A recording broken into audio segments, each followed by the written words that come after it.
Bulletproof Radio, a state of high performance. Define the types of EMFs that we're dealing with, and then I want you to share that with people, and then I want you to share the biological harm. But first, let's just talk about what are the flavors of EMFs we should pay attention to. Yeah, so I mean, probably you can start by defining EMFs for people, for listeners who might not know what it is. So EMF stands for electromagnetic field, which also is called in the world of regular people might be referred to as radiation. So radiation is energy that comes from a source and travels at the speed of light with wave-like properties and an electric and a magnetic field.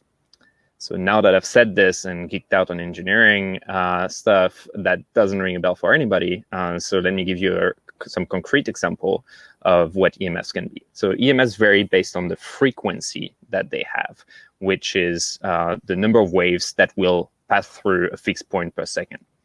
And if you go to the lower frequencies, you'll find radio and TV waves. And then you'll progress into the microwaves, which are, well, what your microwave works on, but also your cell phone, your Wi-Fi, your Bluetooth. Then you get into visible light. That's right. So the sunlight right now is technically EMF. Then UV, finally X-rays, and then gamma rays and radioactive elements.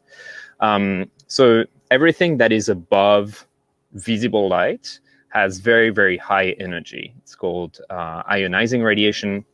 And because the energy is so strong, it can knock out electrons from your DNA and from the water near your DNA in your nucleus, which when you knock out an electron, creates something called a free radical, which we can get into later, and which damages your DNA. So that's why Chernobyl or like all the other radioactive elements are dangerous for your health, because they actively damage your DNA.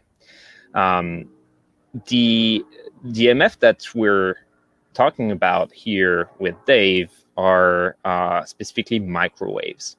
And the reason why we are concerned about microwaves today is because you have two types of EMF. You have what's called the natural EMFs.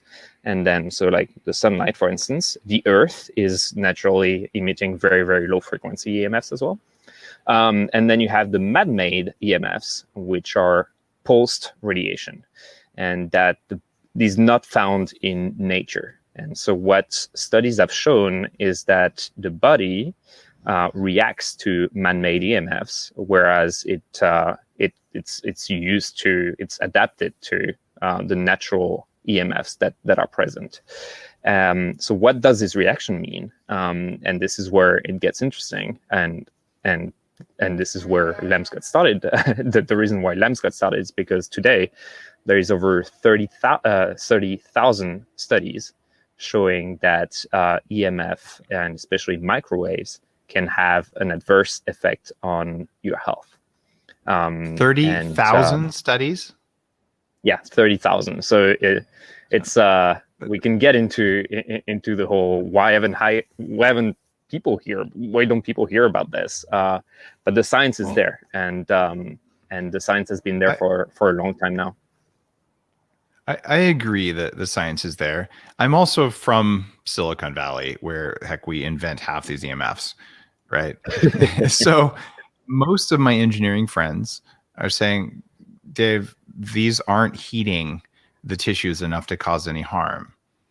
And you can use a microwave to cook yourself, which clearly is deadly.